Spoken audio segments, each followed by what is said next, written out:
തിരുച്ചിറപ്പള്ളിയിൽ നിൽക്കുന്നത് 1500 വർഷം പഴക്കമുള്ള ക്ഷേത്രമാണ്. അതിനവിടെ നിലനിൽപ്പില്ല. പിന്നെ വേളാങ്കണ്ണി പള്ളിക്ക് എങ്ങനെ നിൽക്കാൻ പറ്റുക? ഇത് വഖഫ് പ്രോപ്പർട്ടി ആണെന്നാണല്ലോ ഒരു വിഭാഗം SDP നേതാവ് പറഞ്ഞത്. വഖഫ് പ്രോപ്പർട്ടിയാണ്, ഇവരൊഴിഞ്ഞില്ലെങ്കിൽ ഞങ്ങൾ ബലമായി ഒഴിക്കും എന്നാണ് പറഞ്ഞത്. അതവിടെ നിൽക്കട്ടെ. ഒഴിപ്പിക്കാനൊക്കെ അങ്ങനെയൊന്നും കേരളത്തിൽ അത് പ്രായോഗികമായിട്ട് ബുദ്ധിമുട്ടുള്ള കാര്യമാണ്. അപ്പോൾ ഈ ജുഡീഷ്യൽ കമ്മീഷൻ എന്ത് സൊല്യൂഷനാണ് ഇവിടെ കൊടുക്കാൻ പോകുന്നത്? എന്തിനാണ് ഇങ്ങനെ ഒരു കമ്മീഷൻ?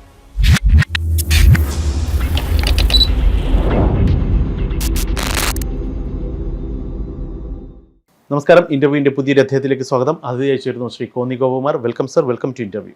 നമസ്കാരം സർ. ഒരു ഇടവേളയ്ക്ക് ശേഷം വീണ്ടും വഖഫ് സജീവമാവുകയാണ്. കഴിഞ്ഞ കുറച്ച് നാളുകളായിട്ട് ഇലക്ഷൻ ഒരു തരംഗമായിരുന്നല്ലോ. ഇപ്പോൾ ഇലക്ഷൻ എന്ന് മാറിയതോടുകൂടി വീണ്ടും വഖഫിലേക്ക് തന്നെ വന്നു നിൽക്കുകയാണ്. ഇപ്പോൾ ഏറ്റവും ഒടുവിൽ സർക്കാർ ഒരു ജുഡീഷ്യൽ കമ്മീഷനെ പ്രഖ്യാപിച്ചിരിക്കുകയാണ് മുനമ്പത്തെ പ്രശ്നങ്ങളെല്ലാം പരിഹരിക്കാൻ വേണ്ടിയിട്ട്.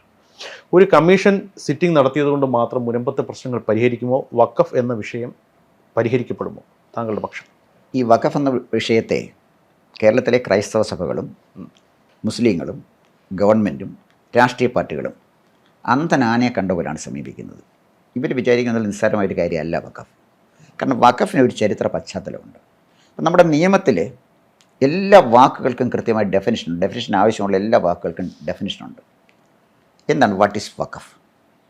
അതാണ് നമ്മൾ പരിശോധിക്കേണ്ട ആദ്യത്തെ കാര്യം.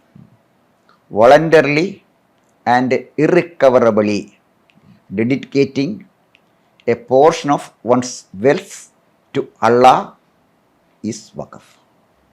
അത് വോളണ്ടിയറായിരിക്കണം. ഇറിക്കവറബിളാണ്, അടിവരയിട്ട് ഓർക്കേണ്ടത് ഇറിക്കവറബിളാണ്, തിരിച്ചെടുക്കാൻ പറ്റില്ല. ഡെഡിക്കേറ്റ് ചെയ്യുകയാണ്. ഒരാളുടെ പോർഷൻ ഇറിക്കവറബിളാണെന്ന് അറിഞ്ഞുകൊണ്ട് തന്നെ വോളണ്ടിയറായിട്ട് ഡെഡിക്കേറ്റ് ചെയ്യുന്ന പ്രോപ്പർട്ടിയാണ്, സംഭാവനയാണ്, അല്ലെ പിന്നെ കാര്യമാണ് ഈ വഖഫ് എന്ന് പറയുന്നത്. അപ്പോൾ വഖഫിൻ്റെ ഡെഫിനിഷനാണ് ഞാൻ ഈ പറഞ്ഞത്.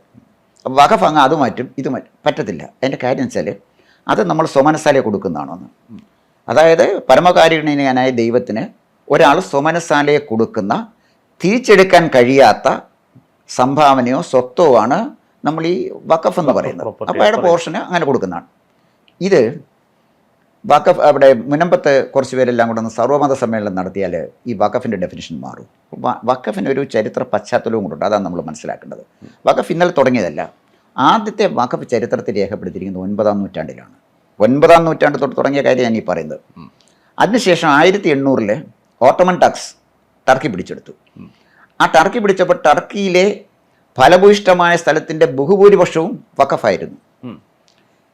കണക്കനുസരിച്ച് ഈജിപ്തിലെ 1/5 സ്ഥലം വഖഫാണ്.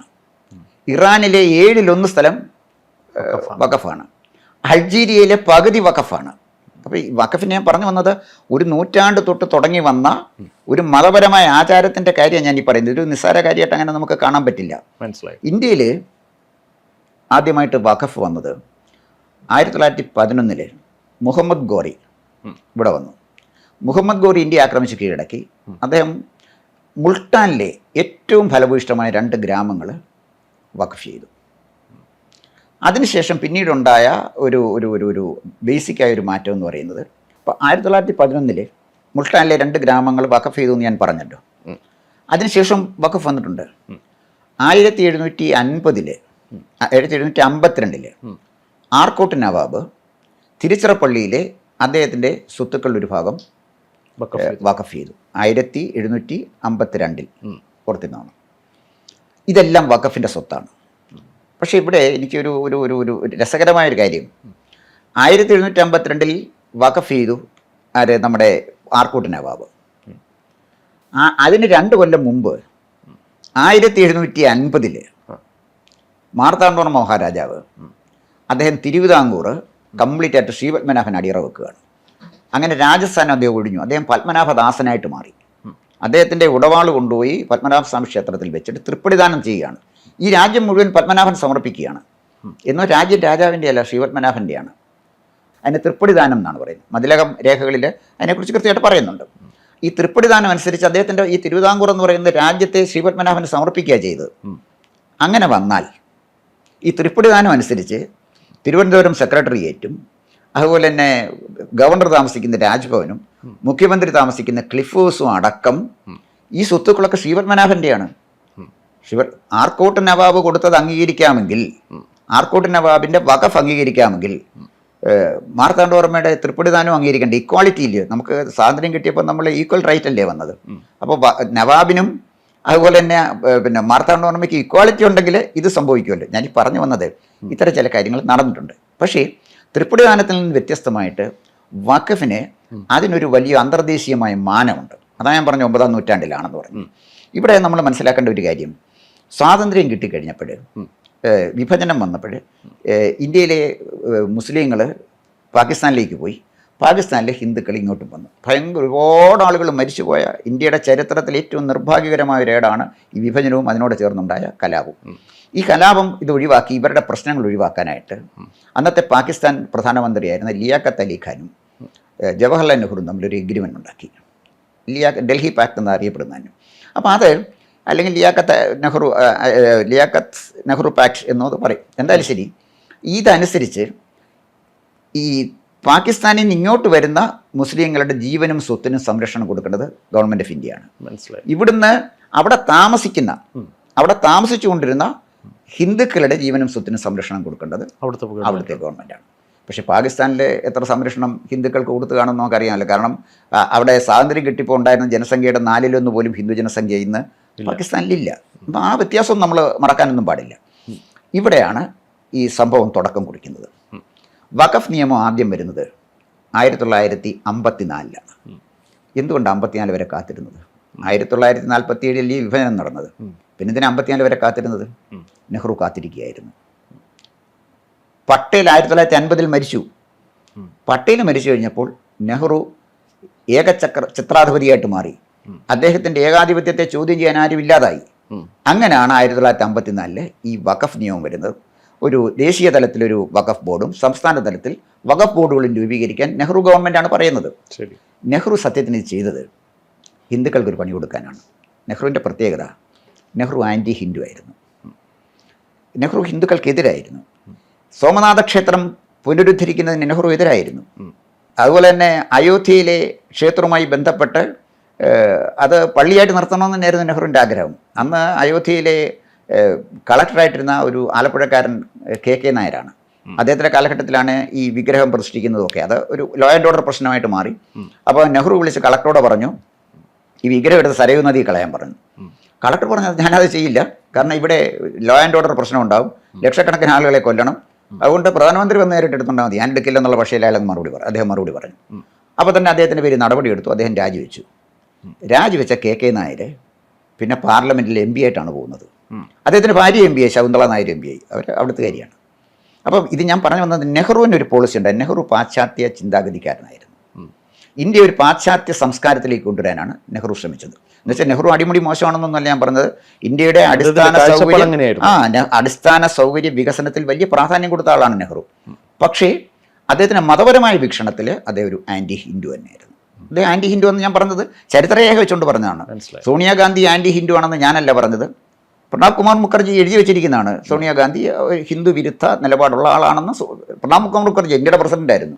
നമുക്കറിയത്തില്ലല്ലോ എന്തോ നിലപാടാണെന്നുള്ളത്. അപ്പം ഞാൻ പറഞ്ഞു വന്നത്, നെഹ്റുവിൻ്റെ ഈ നിലപാട്, ഒരു ഹിന്ദു വിരുദ്ധ നിലപാടിനെ അന്ന് പാടിപ്പുകഴ്ത്തുന്ന മാധ്യമങ്ങളുണ്ട്. അന്നത്തെ മാധ്യമങ്ങളെയൊക്കെ വിലയ്ക്ക് നെഹ്റു വാങ്ങിച്ചെങ്കിലും ഇന്നത്തെ പോലെ എല്ലാവരെയും വിലക്കെടുക്കാൻ പറ്റുമായിരുന്നില്ല. ഹോൾസെയിൽ പ്രൈസിൽ കിട്ടത്തില്ലായിരുന്നു, റീറ്റെയിലായിരുന്നു. കാരണം നട്ടലുള്ള ആത്മാഭിമാനമുള്ള അന്തസ്സുള്ള പത്രപ്രവർത്തകർ ചുരുക്കമായിട്ടെങ്കിലും അന്ന് ഇന്ത്യയിലുണ്ടായിരുന്നു. ഇപ്പോൾ കേരളത്തിലൊക്കെ വന്ന ഫുൾ ഹോൾസെയിലല്ലേ എടുക്കുന്നത്, ആകെപ്പാടെ കുറേ സോഷ്യൽ മീഡിയ അല്ലേ ഉള്ളൂ അല്ലാതെ വരുന്നത്.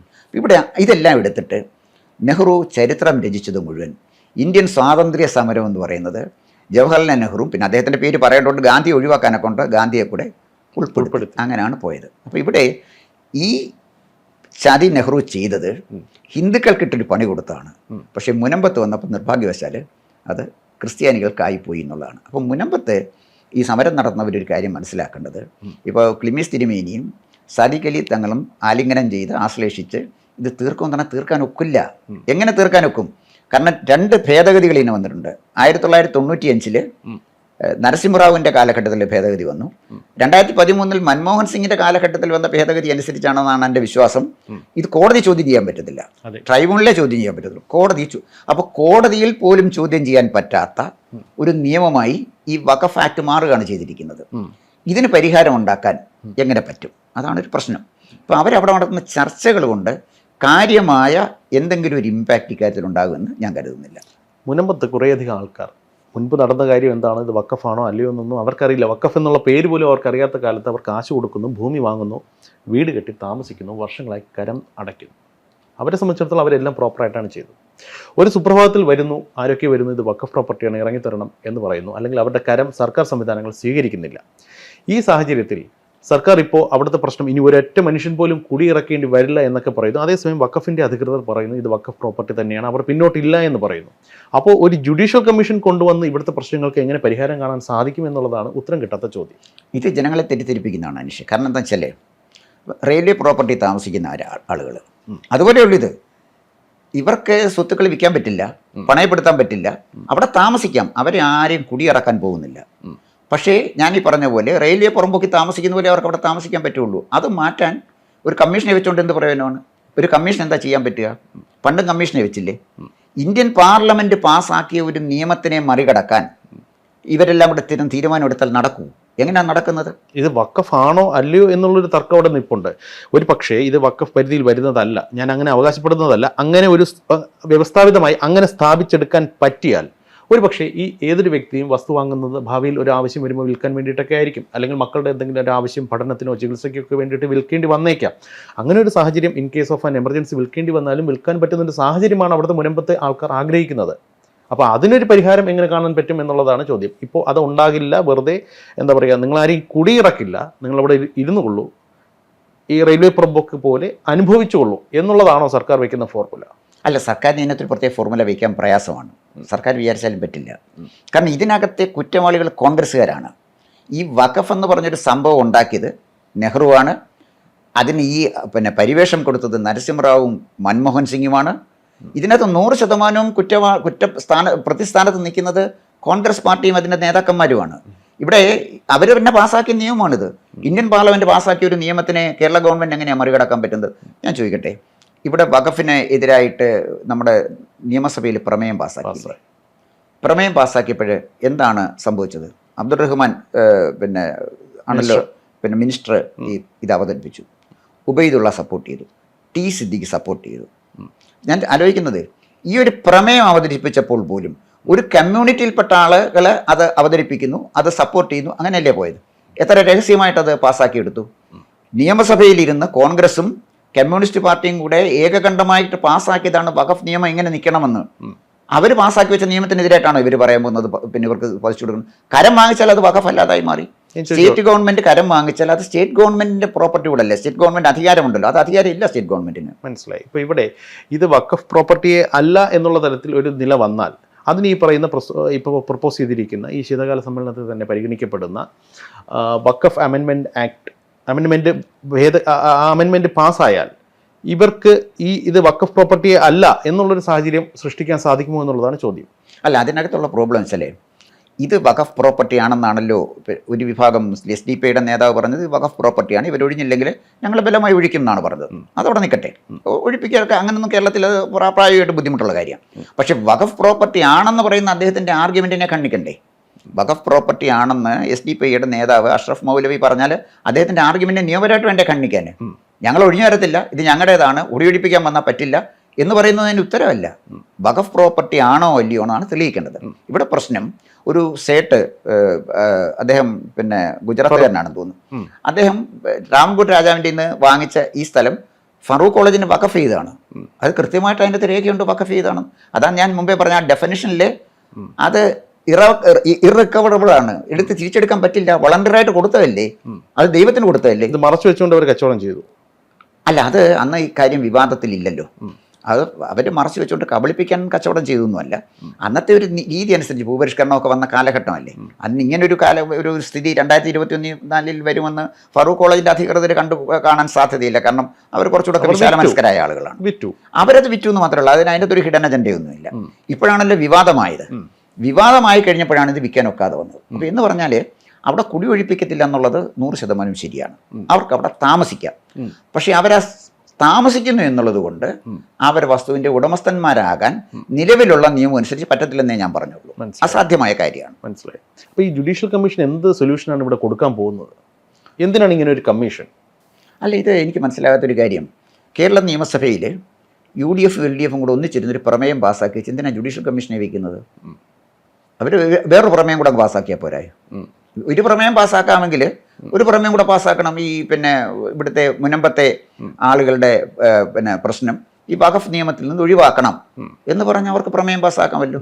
അബ്ദുൽ നാസർ മദനിയെ ജയിൽ മോചിതനാക്കണം എന്ന് പറഞ്ഞ് ഒന്നിച്ച് പ്രമേയം പാസ്സാക്കില്ല. അങ്ങനെ പല കലാപരിപാടികളും നമ്മുടെ നിയമസഭയിൽ നടന്നിട്ടുണ്ടല്ലോ. അപ്പോൾ ഇവർക്കെല്ലാം ഒന്നിച്ച് UDF LDF കൂടി ഇരുന്ന് മുനമ്പത്തെ കാര്യം കേന്ദ്ര ഗവൺമെൻറ് പ്രത്യേകം പരിഗണിക്കണമെന്നും അവിടുത്തെ ആളുകൾക്ക് ഈ വസ്തു അവർക്ക് അധികാരം കൊടുക്കണമെന്നും കരം വാങ്ങിക്കാനുള്ള സംവിധാനങ്ങൾ ഉണ്ടാകണമെന്നും പറഞ്ഞൊരു പ്രമേയം പാസ്സാക്കാമല്ലോ. ഇന്ത്യ പാർലമെൻറ്റ് പാസ്സാക്കുന്ന പ്രമേയത്തിനെതിരെ അല്ലെങ്കിൽ നിലപാടിനെതിരെ നിയമങ്ങൾക്കെതിരെ കേരള നിയമസഭ പാസ്സാക്കിയ പ്രമേയത്തിന്റെ കടലാസിന്റെ വില പോലും ഇല്ല. മനസ്സിലായി. പക്ഷേ ഇവർക്ക് വേണമെങ്കിൽ അത് ചെയ്യാമല്ലോ. ഈ മുനമ്പത്ത് മാത്രമല്ല, കേരളത്തിൽ എവിടെ പോയി കഴിഞ്ഞാൽ എസ്പെഷ്യലി ടൂറിസത്തിന് ഒരു സാധ്യതയുള്ള പ്രദേശങ്ങളിലെല്ലാം തന്നെ ഈ കയ്യേറ്റക്കാരും കയ്യേറ്റം അത് രണ്ടും ഒരു ഡിബേറ്റിന് വിധേയമാകേണ്ട വിഷയമാണ്. പക്ഷേ ഈ കയ്യേറ്റക്കാർ എല്ലായിടങ്ങളിലും ഉണ്ട്, മുനമ്പത്തും ഉണ്ടെന്ന് പറയപ്പെടുന്നു. അപ്പോൾ ഇവിടെ സമരം ചെയ്യുന്ന ആൾക്കാർ അല്ലെങ്കിൽ ഇവിടെ ബാധിക്കപ്പെട്ടു എന്ന് പറയപ്പെടുന്ന ആൾക്കാർ സാധാരണക്കാർ മാത്രമല്ല, ചില കയ്യേറ്റ റിസോർട്ടുകാരും ഉണ്ട് എന്നുള്ള തരത്തിൽ ഒരു ആക്ഷേപം അല്ലെങ്കിൽ ഇതൊക്കെ വരുന്നുണ്ട്. അവരെ എങ്ങനെയായിരിക്കും ഇത് ബാധിക്കുക? ഈ ഒരു അമെൻമെൻറ്റും ഈ പറഞ്ഞതുപോലെ ഇപ്പോഴത്തെ ജുഡീഷ്യൽ കമ്മീഷനും അവരുടെ ഹിയറിങ്ങും സിറ്റിങ്ങും ഒക്കെ വന്നു കഴിയുമ്പോൾ ഈ പറയുന്ന റിസോർട്ടുകാർ പണിക്ക് പുറത്താവുന്ന ഒരു സാഹചര്യം വരുമോ? അതിൻ്റെ അകത്ത് ഒരു പ്രശ്നം വെച്ചാലേ, റിസോർട്ടുകാർ വളരെ ബ്യൂട്ടിഫുൾ ലൊക്കേഷനാണ്. ടൂറിസം നല്ല ടൂറിസം പൊട്ടൻഷ്യലുള്ള ഒരു സ്ഥലമാണ് മുനമ്പം. അത് സ്വാഭാവികമായിട്ട് ഇത്രയും 450 ഏക്കർ സ്ഥലം ഇവർക്ക് ഒന്നിച്ച് കിട്ടുക എന്ന് പറഞ്ഞാൽ വളരെ നല്ല കാര്യമാണല്ലോ. അപ്പോൾ അതിന് സ്വാഭാവികമായും അതിനുള്ള പിന്നെ ശ്രമങ്ങൾ ഈ റിസോർട്ട് ലോബിയാൻ നടത്തും. അതൊക്കെ സ്വാഭാവികമായ കാര്യമാണ്. പക്ഷെ ഇവിടെ പ്രോബ്ലം എവിടെയാണെന്ന് ചോദിച്ചു കഴിഞ്ഞാൽ അവരത് നടത്തുകയില്ല എന്നുള്ളതല്ല. അവിടെ ഇപ്പോൾ പള്ളിയുണ്ടെന്ന് പറയുന്നു. പള്ളിയുണ്ടെന്ന് പറയല്ല, പള്ളിയുണ്ട്. വേളാങ്കണ്ണി പള്ളി അവിടെ നിൽക്കുകയാണ്. പഴക്കമുള്ളൊരു പള്ളിയാണത്. ഒരുപാട് പഴക്കമൊന്നുമില്ല. തിരുച്ചിറപ്പള്ളിയിൽ നിൽക്കുന്നത് 1500 വർഷം പഴക്കമുള്ള ക്ഷേത്രമാണ്. അതിനവിടെ നിലനിൽപ്പില്ല. പിന്നെ വേളാങ്കണ്ണി പള്ളിക്ക് എങ്ങനെ നിൽക്കാൻ പറ്റുക? വേളാങ്കണ്ണി പള്ളി 1500 കൊല്ലം എന്തായാലും പഴക്കമില്ലല്ലോ. അപ്പോൾ ഇതിൻ്റെ പ്രോബ്ലം എവിടെയാണെന്ന് ചോദിച്ചാൽ, ഇന്ത്യ ഗവൺമെൻറ് പാസ്സാക്കിയ, അതായത് കോൺഗ്രസ് ഗവൺമെൻറ് പാസ്സാക്കിയ വഖഫ് നിയമം അനുസരിച്ച് ഈ സ്ഥലം പരമകാരുണ്യനായ ദൈവത്തിന് കൊടുത്ത സ്ഥലമാണ്. അത് ഇറിക്കവറബിൾ ആണ്, തിരിച്ചെടുക്കാൻ പറ്റില്ല. കാരണം അത് വോളണ്ടിയറിലായിട്ട് സ്വമനസാലെ കൊടുത്തതാണ്. അത് തിരിച്ചെടുക്കാൻ പറയുന്നത് അസാധ്യമാണ്. ഇവരുടെ നിന്ന് കരം വാങ്ങിക്കണം എന്ന് പറയുന്ന പോലെ നിയമവിരുദ്ധം. എങ്ങനെ അത് കരം വാങ്ങിക്കാൻ ഒക്കുന്നത്? പറ്റില്ല. അത് 8 ലക്ഷം ഏക്കർ സ്ഥലം ഇന്ത്യയിൽ വഖഫ് ചെയ്തിട്ടുണ്ട്. കൊച്ചു കാര്യമാണ്, ആലോചിച്ച് നോക്കണം. അപ്പോൾ അതുകൊണ്ട് ഇവർ എത്ര സമരം നടത്തിയാലും ശരി, നമ്മുടെ ഗവൺമെൻറ് പാസ്സാക്കിയ ഒരു നിയമത്തിന് പരിഹാരമാവില്ല എന്നുള്ളതാണ് എൻ്റെ ആർഗ്യുമെന്റ്. ഈ അമെൻമെൻറ്റ് വന്നാലും പ്രത്യേകിച്ച് ഒന്നും സംഭവിക്കാൻ പോകുന്നില്ല. അല്ല, അമെൻമെൻറ്റ് വന്നാൽ, അതായത് വഖഫ് അമെൻഡ് ചെയ്യുന്ന നിയമം ഇന്ത്യൻ പാർലമെൻറ്റ് പാസ്സാക്കിയാൽ, അതെ ഞാൻ പറഞ്ഞ അതിൻ്റെ സൊല്യൂഷൻ കോൺഗ്രസ്സുകാരും കമ്മ്യൂണിസ്റ്റുകാരും BJPക്കാരും ഒന്നിച്ച് നിന്ന് കേന്ദ്ര ഗവൺമെൻറ് കൊണ്ടുവരുന്ന അമെൻമെൻറ്റ് പാസ്സാക്കുക. അല്ല വേറെ മാർഗം എന്താണ് എന്ന് പറഞ്ഞാൽ BJPയുടെ മുന്നിൽ സറണ്ടർ ചെയ്യാൻ. അവിടെയാണ് BJP ഇവരെ കുരുക്കിയിട്ടിരിക്കുന്നത്. ഇതിൻ്റെ പ്രശ്നം എന്താണെന്ന് ചോദിച്ചാൽ, ഇത് JPCക്ക് വിട്ടു. JPCയിലെ ചർച്ചയിൽ ഒരാൾ ഗ്ലാസ് എറിഞ്ഞ് പൊട്ടിക്കുന്നു, തലയടിച്ച് പൊട്ടിക്കുന്നു, എന്തൊക്കെയോ ചെയ്തേച്ച് പോയി. JPC നടത്തേണ്ട ക്രിയാത്മകമായ ചർച്ചയല്ലേ. ഇനി പാർലമെന്റിലേക്ക് ഈ വിഷയം അവതരിപ്പിക്കും. പാർലമെന്റിലേക്ക് ഈ വിഷയം അവതരിപ്പിക്കുമ്പോൾ എന്താണ് കോൺഗ്രസ് MPമാരും BJPക്ക് ക്ലിയർ സ്റ്റാൻഡ് ഉണ്ട്. അവരോടൊപ്പം നിൽക്കുന്ന ഘടകകക്ഷികൾക്ക് വളരെ സ്റ്റാൻഡ് വളരെ ക്ലിയറാണ്. അവർ പറഞ്ഞു ഈ നിയമം അനുവദിക്കാൻ പറ്റില്ല, ഇത് അൺകോൺസ്റ്റിറ്റ്യൂഷണലാണ്. ഭരണഘടനയ്ക്ക് മുകളിൽ, കോടതിക്ക് മുകളിൽ ഒരു ബോർഡിനും ഒരധികാരവും കൊടുക്കാൻ പറ്റില്ല. അതുകൊണ്ട് വഖഫ് നിയമം ഭേദഗതി ഉണ്ടെന്ന് ഞങ്ങൾ ക്യാൻസലാക്കുക. കോടതി ഇപ്പോൾ ചോദ്യം ചെയ്യാനൊക്കത്തില്ല. പാർലമെന്റ് പാസ്സാക്കിയ കോടതിക്ക് എന്താ ചെയ്യാൻ പറ്റുന്നത്? അപ്പോൾ ഒന്നും ചെയ്യാൻ പറ്റില്ല. അപ്പോൾ ഇവരുടെ മുന്നിലുള്ള ഏക മാർഗം ഈ വഖഫ് നിയമം ഭേദഗതി ചെയ്യാനുള്ള കേന്ദ്ര ഗവൺമെന്റിന്റെ നീക്കത്തെ സപ്പോർട്ട് ചെയ്യുകയല്ലാതെ അവർക്ക് വേറെ മാർഗമില്ല. പിന്നെ കോൺഗ്രസ് ചെയ്യാൻ പറ്റുന്ന ഒരു കാര്യമുണ്ട്. ഈ ഭേദഗതി നിയമം അവതരിപ്പിക്കുമ്പോൾ വേണമെങ്കിൽ എന്തെങ്കിലും ഒരു തട്ടുമുട്ട് ന്യായം പറഞ്ഞ് ഇറങ്ങിപ്പോ. സപ്പോർട്ട് ചെയ്യാൻ പ്രയാസം ഉണ്ടെങ്കിൽ ഇറങ്ങിപ്പോയാലും മതി. അവർ മറ്റേ സപ്പോർട്ട് ചെയ്തിട്ട് വലിയ കാര്യമില്ല, അവർ പാസ്സാക്കും. എങ്കിലും അത് 100% ഉറപ്പാണ്. അപ്പോൾ ഇവർക്ക് കോൺഗ്രസിന് കിട്ടുന്ന ഒരു സ്ഥിതി ഇതാണ് എന്ന് പറഞ്ഞാൽ, കോൺഗ്രസ് ഇവിടെ വല്ലാത്തൊരു ട്രാപ്പിൽപ്പെട്ടിരിക്കുകയാണ്. CPMനൊന്നും നഷ്ടപ്പെടാനില്ല. കാരണം CPM അല്ലല്ലോ ഇത് ചെയ്തത്. ഈ ഭേദഗതി കൊണ്ടുവന്നത് CPMന്റെ ഗവൺമെൻറ് അല്ലല്ലോ, കോൺഗ്രസിൻ്റെ ഗവൺമെൻറ് അല്ലേ. ഇത് കൊണ്ടുവന്നത് ജവഹർലാൽ നെഹ്റു അല്ലേ. പിന്നെ ഭേദഗതി കൊണ്ടുവന്നത് നരസിംഹറാവും അതുപോലെ തന്നെ മൻമോഹൻ സിംഗും അല്ലേ. അപ്പോൾ അവർക്ക് അവിടെ മാറി നിൽക്കാം, അവർക്ക് പ്രശ്നമില്ല. പക്ഷേ കോൺഗ്രസ് ഇതിന് മറുപടി പറഞ്ഞാൽ മതിയാവും. അപ്പോൾ ഇതിൻ്റെ പ്രശ്നം അത് ഒരു ഫൈൻ മോർണിംഗിൽ പരിഹരിക്കാനൊക്കത്തില്ല. ഇതിനൊരു പരിഹാരമേ ഉള്ളൂ, കേന്ദ്ര ഗവൺമെൻറ് കൊണ്ടുവരുന്ന ഭേദഗതിയെ പിന്താങ്ങുക, അല്ല വേറെ മാർഗമൊന്നുമില്ല. പറ്റില്ലെങ്കിൽ മാറിയിക്കുക. മനസ്സിലായി. ഇപ്പോൾ ഇത് ഒരുപാട് ദൂരവ്യാപകമായ സാമൂഹിക രാഷ്ട്രീയ പ്രത്യാഘാതങ്ങൾ ഉണ്ടാക്കും എന്ന് വിലയിരുത്തപ്പെടുന്ന ഒരു സംഗതിയാണ്. ഇപ്പോൾ കേരള പ്രോസ്പെക്റ്റിൽ മാത്രം ചിന്തിക്കുകയാണെങ്കിൽ കേരളത്തിൽ ഇത് ഏറ്റവും കൂടുതൽ പ്രൊപ്പഗേറ്റ് ചെയ്യുന്നത് അല്ലെങ്കിൽ വഖഫ് എന്ന് പറയുന്നത് നമ്മുടെ നിലനിൽപ്പിൻ്റെ പ്രശ്നമാണ് എന്ന തരത്തിൽ ഒരു സോഷ്യൽ അജണ്ട സെറ്റ് ചെയ്തുകൊണ്ട് ജനങ്ങൾക്കിടയിലേക്ക് ഇറങ്ങി ചെല്ലുന്നത് ബി ജെ പിക്കാർ മാത്രമാണ്. പൊളിറ്റിക്കലി ബി ജെ പിക്ക് ഇത് ഏതെങ്കിലും തരത്തിൽ ഗുണകരമാവുമോ? ഇത് കേരള പ്രോസ്പെക്റ്റിൽ മാത്രം. കേരള പ്രോസ്പെക്റ്റിൽ നമ്മൾ നോക്കാമെങ്കിൽ ഇത് ഗുണകരമാക്കി മാറ്റാനുള്ള മുമ്പൊരു ഇൻ്റർവ്യൂവിൽ പറഞ്ഞ പോലെ പൊളിറ്റിക്കൽ ഇൻ്റലിജൻസ് ബി ജെ പിയിലെ നേതാക്കന്മാർക്ക് അറിയില്ല. ഇവിടെ അവർ കാര്യങ്ങൾ മനസ്സിലാക്കേണ്ട ഒരു പ്രധാനപ്പെട്ട പ്രശ്നമുണ്ട്. വഖഫ് വന്ന് നിൽക്കുന്നതിനകത്ത് പ്രശ്നം കുറച്ച് ഹിന്ദുക്കളുണ്ട് അവിടെ. അവരെ മാറ്റി നിർത്തിയാൽ ഇത് ക്രൈസ്തവരും മുസ്ലിങ്ങളും തമ്മിലുള്ളൊരു പ്രശ്നമായിട്ടാണ് മാറുന്നത്. മുനമ്പത്ത് മാത്രമാണ് ഇനി പറയുന്നത്. മുനമ്പത്തെ പ്രശ്നം പരിഹരിക്കാൻ ആരാണ് വന്നത്? സാദിഖ് അലി തങ്ങൾ വന്നു, അദ്ദേഹം ബിഷപ്പുമാരുമായിട്ട് കാണുന്നു, പാമ്പ്ലാനി തിരുമേനി അവിടെ സംസാരിക്കുന്നു, ക്ലിമ്മിസ് തിരുമേനി പോകുന്നു. അവിടെ ക്രിസ്ത്യാനികൾ മാത്രമല്ല അല്ലല്ലോ ഉള്ളത്, ഹിന്ദുക്കളും ഇല്ലേ? അവരെ ആരും ഈ സമരത്തിൽ ഇവരാരും പങ്കെടുപ്പിച്ചിട്ട് കാണുന്നില്ലല്ലോ. ഭൂരിപക്ഷം ആളുകൾ എനിക്കൊന്ന് ഈഴവ കമ്മ്യൂണിറ്റിപ്പെട്ട ആളുകളാണ്. അവരെ ആരും ഇതിനകത്ത് പങ്കെടുപ്പിച്ചിട്ടില്ല. അപ്പോൾ ഇതിൻ്റെ പ്രോബ്ലം താമസിക്കുന്ന എല്ലാവരുടെയും വിഷയം എടുക്കാമെങ്കിൽ എല്ലാവരുടെയും ഇവിടെ വിഷയം എടുക്കണമല്ലോ, അതുണ്ടായില്ല.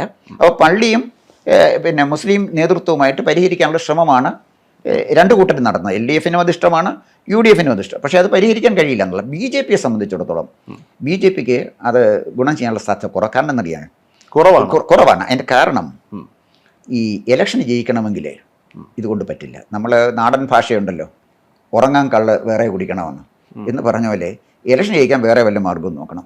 ഈ മുനമ്പും ഈ ഇതൊന്നും പറഞ്ഞുകൊണ്ടൊന്നും കാര്യമായി ഒരു ചലനവും ഉണ്ടാക്കാൻ പറ്റില്ല. കാരണം അത് വേണമെങ്കിൽ അവരെ കേരളത്തിലെ ക്രൈസ്തവ സമൂഹത്തിൻ്റെ വോട്ടിംഗ് പാറ്റേണിനെ കുറിച്ച് പഠിക്കണം. ഇവരെ ക്രൈസ്തവരുടെ വോട്ട് കിട്ടുമെന്നാണ് ബി ജെ പി കരുതിയിരിക്കുന്നത്. കേരളത്തിലെ ക്രൈസ്തവരുടെ വോട്ടിംഗ് പാറ്റേൺ അനീഷ് ഒന്ന് പരിശോധിച്ച് നോക്കി. 2014 നരേന്ദ്രമോദി വരുമ്പോൾ ക്രൈസ്തവ സഭകൾ നരേന്ദ്രമോദിക്ക് എതിരായിരുന്നു. അപ്പോൾ നരേന്ദ്രമോദി അധികാരത്തിൽ വന്നു. അധികാരത്തിൽ വന്ന അതിനർത്ഥം എന്താണ്? ക്രൈസ്തവ സഭകളുടെ പിന്തുണ ഇല്ലെങ്കിലും ഇന്ത്യയിൽ ഒറ്റയ്ക്ക് ഭരിക്കാൻ പറ്റുമെന്ന് ബി ജെ പി തെളിയിച്ചല്ലോ 2014. 2019 വീണ്ടും മോദി നിൽക്കുമ്പോൾ എന്താ സംഭവിച്ചത്? പല പള്ളികളിലും കൂട്ടപ്രാർത്ഥന നടത്തി മോദി തോക്കണമെന്ന് അറിയാം. കൂട്ടപ്രാർത്ഥന, അത് ക്രൈസ്തവർ തന്നെ പറയുന്നതാണ്. പല പള്ളികളിലും കൂട്ടപ്രാർത്ഥന നടത്തി മോദി തോൽക്കണമെന്ന്. 2024 വന്നപ്പോൾ വളരെ ചെറിയൊരു ഷിഫ്റ്റ് കേരളത്തിലെ ക്രൈസ്തവരുടെ ഇടയിലുണ്ടായി. അതിൻ്റെ റിഫ്ലക്ഷനാണ് തൃശ്ശൂർ കണ്ടത്. തൃശ്ശൂർ ക്രൈസ്തവർ വോട്ട് ചെയ്തില്ലായിരുന്നെങ്കിൽ സുരേഷ് ഗോപി ജയിക്കുമായിരുന്നില്ല. ക്രൈസ്തവരുടെ വോട്ട് നന്നായിട്ട് അവിടെ കിട്ടി. അപ്പോൾ അവരുടെ പോളിസിയിൽ ചെറിയ ഒരു മാറ്റം വന്നു. 2014 ആദ്യം നരേന്ദ്രമോദി അധികാരത്തിൽ വന്നപ്പോഴേ അദ്ദേഹം ക്രൈസ്തവരോട് വളരെ ലിബറലായ സമീപനമാണ് കാണിച്ചത്. അൽഫോൺസ് കണ്ണന്താനത്തിനെ മന്ത്രിയാക്കിയില്ലേ, നല്ല വകുപ്പ് കൊടുത്തില്ലേ, പഴക്കമുള്ള ചരിത്ര പ്രാധാന്യമുള്ള ക്രൈസ്തവ ദേവാലയങ്ങൾക്ക് പ്രത്യേക പാക്കേജ് കൊണ്ടുവന്നു. കോടിക്കണക്കിന് രൂപ ഇതിനു വേണ്ടി അവർ കൊടുത്തു. കോന്നിയിലെ എൻ്റെ നാട്ടിലെ വലിയ പള്ളിക്കും ഫണ്ട് കിട്ടി. അത് പള്ളി സംരക്ഷിക്കാൻ, വളരെ പഴക്കമുള്ള പള്ളി, അതൊക്കെ സംരക്ഷിക്കേണ്ടതാണ്. അത് രാജ്യത്തിൻ്റെ പൊതു സ്വത്തുക്കളാണ് ഇതെല്ലാം. അത് നല്ല കാര്യം തന്നെയാണ് ചെയ്തത്. പക്ഷേ ഞാൻ പറഞ്ഞത് ആ ഫണ്ട് കൊടുത്തു. പക്ഷേ എന്താ സംഭവിച്ചത്? കണ്ണന്താനത്തിനെ തന്നെ അവർ തോൽപ്പിച്ചു. കണ്ണന്താനത്തിനെ തന്നെ തോൽപ്പിച്ചുകൊണ്ടാണ് റിയാക്ട് ചെയ്തത്. 2019 വ്യത്യസ്തമായൊരു നിലപാട് സ്വീകരിച്ചില്ലല്ലോ. 2021 തെരഞ്ഞെടുപ്പിലും ക്രൈസ്തവർ ബി ജെ പിക്ക് വോട്ട് ചെയ്തില്ല. അപ്പം ക്രൈസ്തവർ ബി ജെ പിക്ക് വോട്ട് ചെയ്യണമെങ്കിൽ ഈ വഖഫ് നിയമം കൊണ്ട് പറ്റില്ല. മറിച്ച് ക്രൈസ്തവ ജനസമൂഹത്തിന്, ഞാൻ ആ പറഞ്ഞൊരു ക്രൈസ്തവ ജനസമൂഹത്തിന് ഗവൺമെൻറ്റിൻ്റെ വികസന നയങ്ങളുടെ പ്രാധാന്യം ബോധ്യപ്പെടുത്തി പൊളിറ്റിക്കലായിട്ട് ക്രിസ്ത്യാനി അവരുടെ കൂടെ നിർത്തണം. അല്ലാതെ വഖഫ് എന്ന് പറയുന്നത് മതപരമായൊരു വിഷയമാണ്. പൊളിറ്റിക്കലായിട്ട് ക്രൈസ്തവരെയും ഒരു പക്ഷേ ഒരു ചെറിയ പരിധി വരെയെങ്കിലും മുസ്ലിങ്ങളെയും കൂടെ നിർത്താൻ കഴിഞ്ഞെങ്കിലേ ഇലക്ഷനിൽ വിജയിക്കാൻ ബി ജെ പിക്ക് കഴിയൂ. അല്ലാതെ വഖഫ് കൊണ്ട് പ്രത്യേകിച്ച് ഗുണമൊന്നുമില്ല. വഖഫ് കൊണ്ട് പ്രത്യേകിച്ച് ഗുണമില്ല. പക്ഷേ നല്ല സമർത്ഥമായൊരു നേതൃത്വം പിന്നെ ബി ജെ പിക്ക് ഇവിടെ ഉണ്ടായിരുന്നുവെങ്കിൽ വഖഫ് ഒരു വലിയ വിഷയമായി മാറുകയും രാഷ്ട്രീയമായിട്ട് ഗംഭീരമായിട്ട് മുതലെടുക്കാൻ പറ്റും. പക്ഷേ അതിന് വേണ്ട പ്രശ്നം വെച്ചാൽ ഇത് ഗ്രാമതലങ്ങളിലേക്ക് ഇറങ്ങിച്ചെന്ന് വിശദീകരിക്കണം. ഉദാഹരണത്തിന് ഈ പലസ്തീൻ വിഷയം കത്തി നിന്നപ്പോഴേ കേരളത്തിലെ 140 കോൺസ്റ്റിറ്റ്യുവൻസിയിലും പാലസ്തീന ഐക്യദാർഢ്യം പ്രകടിപ്പിച്ചുകൊണ്ട് CPM യോഗങ്ങൾ സംഘടിപ്പിച്ചു. യോഗങ്ങൾ സംഭവിച്ചു. അതിനെ കൗണ്ടർ ചെയ്തുകൊണ്ട് ബി ജെ പിക്ക് ഈ പിന്നെ യോഗങ്ങൾ സംഘടിപ്പിക്കാം. പാലസ്തീനെതിരായിട്ടല്ല, എത്രമാത്രം ഇസ്രായേൽ ഇന്ത്യയെ സഹായിച്ചു എന്ന് പറഞ്ഞാൽ മതി.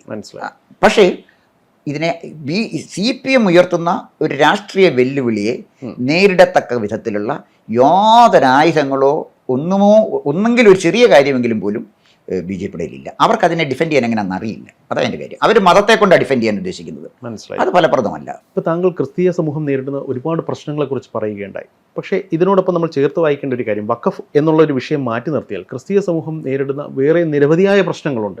ഈ പ്രശ്നങ്ങളൊക്കെ അഡ്രസ്സ് ചെയ്യുന്ന ഒരു സാഹചര്യം BJPക്ക് സൃഷ്ടിക്കാൻ സാധിച്ചാൽ, വഖഫ് എന്ന് പറയുന്ന ഒരു സാധനം അവർക്ക് പൊളിറ്റിക്കലി എൻഗേജ് ചെയ്യാൻ പറ്റിയില്ലെങ്കിൽ പോലും ക്രിസ്ത്യാനികൾ നേരിടുന്ന മറ്റ് പല പ്രശ്നങ്ങളും അഡ്രസ്സ് ചെയ്യാൻ സാധിച്ചു കഴിഞ്ഞാൽ അവർക്ക് ഒരു പൊളിറ്റിക്കൽ നേട്ടം ഉണ്ടാക്കിയെടുക്കാനുള്ള ഒരു സാഹചര്യം കേരളത്തിലെങ്കിലും ഇല്ലേ? തീർച്ചയായിട്ടും ഉണ്ട്. ഇതിൻ്റെ പ്രശ്നം വെച്ചാൽ കേരളത്തിലെ ക്രിസ്ത്യാനികൾ നേരിടുന്ന ഏറ്റവും വലിയ പ്രശ്നം അവർക്കൊരു പ്രോപ്പർ നേതാവില്ല. ഇപ്പോൾ ഉദാഹരണത്തിന് ഉമ്മൻചാണ്ടി ഉണ്ടായിരുന്നപ്പോൾ, അദ്ദേഹം ക്രിസ്ത്യാനിയാണ്, അതുകൊണ്ട് ക്രിസ്ത്യാനികൾക്ക് എന്തെങ്കിലും ഗുണം ചെയ്തു എന്നല്ല പറഞ്ഞത്, അവരുടെ ഇഷ്യൂസ് ഗവൺമെൻറ്റിൻ്റെ ശ്രദ്ധയിലേക്ക് കൊണ്ടുവരാൻ കഴിയുന്ന ഒരു നേതാവായിരുന്നല്ലോ. അത് പൊതുസമൂഹത്തിൻ്റെ കൂടെ വിഷയമാണ്, ക്രിസ്ത്യാനികളുടെ വിഷയം എന്നുള്ള നിലയിലല്ല. അതുപോലെ തന്നെ കെ എം മാണി സാറിൻ്റെ ഒരു സാന്നിധ്യം തന്നെ അവർക്ക് ഒരു മൈനോറിറ്റിയാണ്, നമുക്കൊരു നേതാവുണ്ട് എന്നുള്ള തോന്നൽ, അവർക്കൊരു ഇഷ്യൂ ചെന്ന് പറയാൻ ഒരു നേതാവുണ്ട്. അത് പ്രായോഗികമാണെങ്കിൽ, നിയമാനുസൃതം നടത്തുന്നതാണെങ്കിൽ മാണി സാറ് നടത്തി കൊടുക്കും, ഉമ്മൻചാണ്ടി നടത്തി കൊടുക്കും.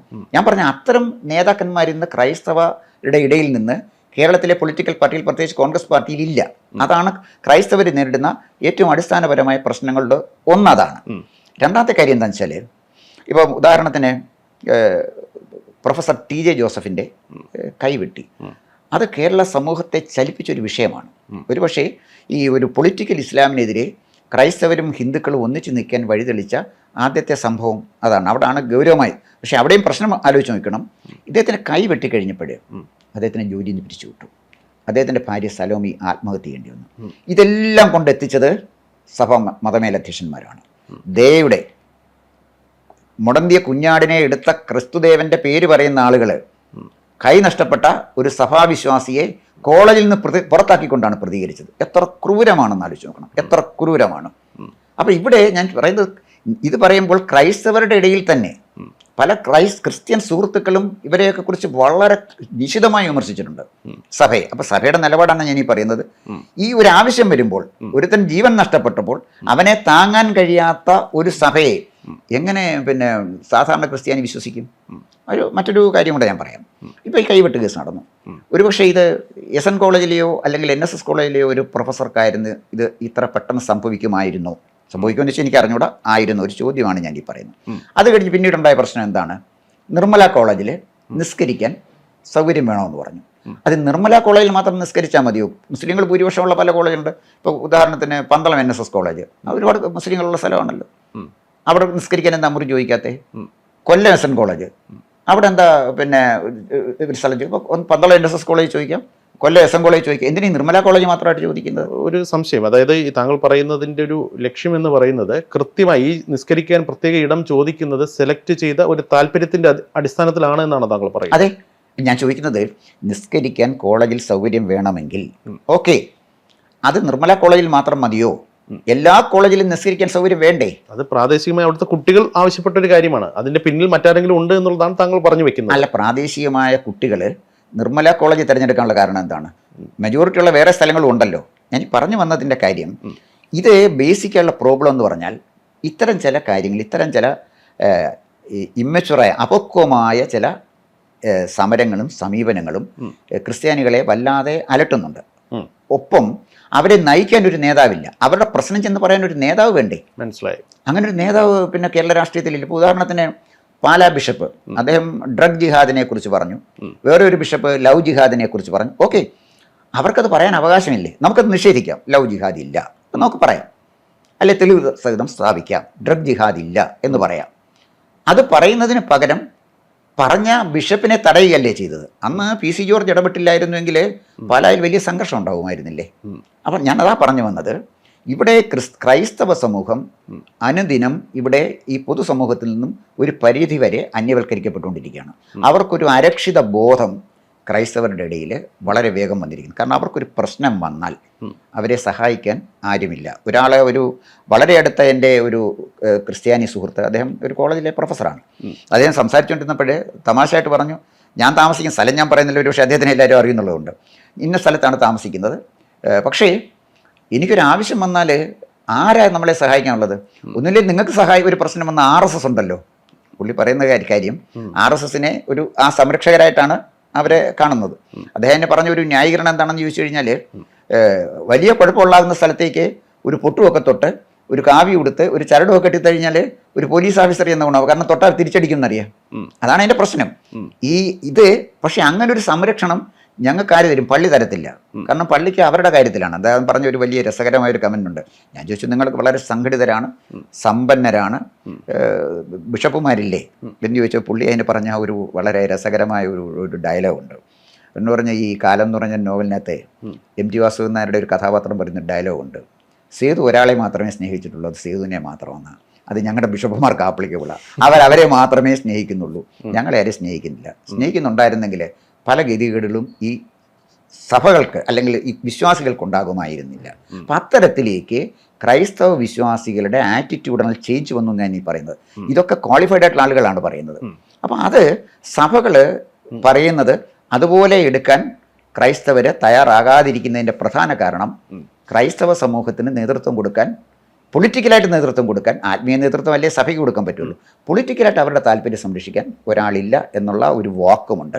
അത് പരിഹരിക്കാനായിട്ട് അല്ലെങ്കിൽ അവരുടെ പ്രശ്നങ്ങൾ പരിഹരിക്കാൻ, ന്യായമായ പ്രശ്നങ്ങൾ പരിഹരിക്കാൻ ബി ജെ പിക്ക് കഴിഞ്ഞാൽ ഞാൻ അടിവരയിട്ട് പറയുന്നത്, അവരിലൊരു വിശ്വാസം ഉണ്ടാക്കാൻ കഴിഞ്ഞാൽ തീർച്ചയായിട്ടും ബി ജെ പിക്ക് ക്രൈസ്തവരുടെ ഇടയിലേക്ക് കടന്നു കയറാൻ കഴിയുമെന്നുള്ള കാര്യം തർക്കമൊന്നുമില്ല. അവസാനമായിട്ട് ഒരു ചോദ്യം. താങ്കൾ നേരത്തെ പറഞ്ഞതുപോലെ അവർക്ക് കഴിഞ്ഞാൽ അവർക്ക് ഗ്രാബ് ചെയ്യാം, പൊളിറ്റിക്കൽ സാഹചര്യങ്ങൾ അവർക്ക് അനുകൂലമാക്കി മാറ്റാം. പക്ഷേ കേരളത്തിലെ ബി ജെ പി നേതൃത്വത്തിന് പൊളിറ്റിക്കൽ ഇൻ്റലിജൻസ് ഇല്ല എന്നുള്ളത് താങ്കൾ നേരത്തെ തന്നെ പറഞ്ഞു വെച്ച് കഴിഞ്ഞു. ഈ സാഹചര്യത്തിൽ അവർ ഈ ഒരു സാഹചര്യം അവർക്ക് മുന്നിലുള്ള സാധ്യത പ്രയോജനപ്പെടുത്തുന്നതിൽ എത്രത്തോളം വിജയിക്കും, അത് പറഞ്ഞ് അവസാനിപ്പിക്കാം. അതെ, ഞാൻ അത് പറഞ്ഞ് നമുക്ക് അവസാനിപ്പിക്കാം. 2024 കേരളത്തിലെ പാർലമെൻറ്റ് തെരഞ്ഞെടുപ്പ് മോദി ആരംഭിക്കുന്നത് പത്തനംതിട്ടയിൽ നിന്നാണ്. എൻ്റെ ജില്ലയാണ് പത്തനംതിട്ട. നിറഞ്ഞു കവിഞ്ഞൊരു സദസ്സിലാണ് അദ്ദേഹം വന്ന് സംസാരിക്കുന്നത്. അദ്ദേഹത്തിൻ്റെ പ്രസംഗം കേട്ടപ്പോൾ സത്യത്തിന് ഒരു രാഷ്ട്രീയ നിരീക്ഷകൻ എന്നുള്ള നിലയിൽ ഞാൻ ഞെട്ടിപ്പോയി. അദ്ദേഹം പ്രസംഗം തുടങ്ങിയത് തന്നെ സ്വാമിയെ ശരണമയ്യപ്പ എന്ന് പറഞ്ഞാണ്. പത്തനംതിട്ട. ഇപ്പം പത്തനംതിട്ടയിൽ സ്വാമിയെ ശരണമയ്യപ്പ എന്ന് പറയുന്നത് നല്ലതാണെന്ന് അദ്ദേഹത്തിനെ ബ്രീഫ് ചെയ്തുകൊണ്ട് അല്ലെ ഇന്ത്യൻ പ്രധാനമന്ത്രിക്ക് എങ്ങനെ ഇത് അറിയാൻ പറ്റുന്നത്? ഇതിൻ്റെ പ്രശ്നം 2019 തെരഞ്ഞെടുപ്പിൽ ചർച്ച ചെയ്ത ഒരു വിഷയം 2024 എടുത്തിട്ട് വല്ല കാര്യമുണ്ട്? ശബരിമലയിൽ അവിടെ ഇരുന്നതിലെ ഭൂരിപക്ഷം ആളുകളും അയ്യപ്പ വിശ്വാസികളാണ്. പക്ഷെ അവിടെ കൂടിയിരിക്കുന്നത് ക്രിസ്ത്യൻ മെജോറിറ്റിയും ഉള്ള ഒരു കോൺസ്റ്റിറ്റ്യുവൻസിയിൽ അവിടെ ഒരു ഇലക്ഷനെ സമീപിക്കുമ്പോൾ സ്വാമിയെ ശരണം അയ്യപ്പ എന്ന് പറഞ്ഞല്ലായിരുന്നു സമീപിക്കേണ്ടത്, ഭാരത് മാതാ കി ജയ് എന്ന് പറഞ്ഞിരുന്നെങ്കിൽ അതിന് കുറച്ചുകൂടെ സ്വാധീനം ഉണ്ടായിരുന്നു. അതാണ് ഞാൻ പറഞ്ഞത്. പ്രധാനമന്ത്രിയുടെ പ്രസംഗം തയ്യാറാക്കുന്ന ആളുകൾക്ക് പോലും പൊളിറ്റിക്കൽ ഇൻ്റലിജൻസ് ഇല്ല.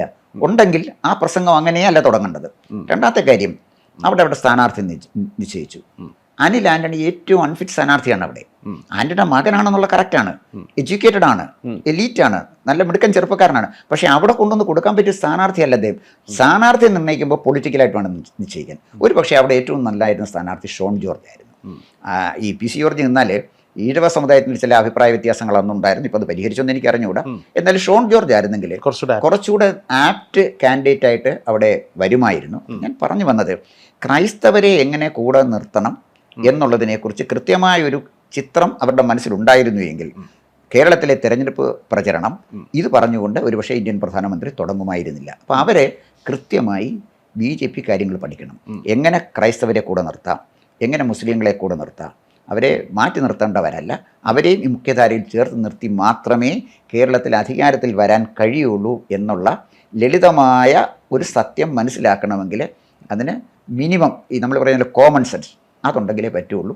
അതിന് പറ്റുന്ന സ്ട്രാറ്റജിയും വേണം. ഇല്ല രക്ഷയില്ല. മനസ്സിലായി. വെളിപാടിൻ്റെ പുസ്തകം ആരെങ്കിലും തുറക്കട്ടെ എന്ന് പ്രത്യാശിക്കാം. നന്ദി.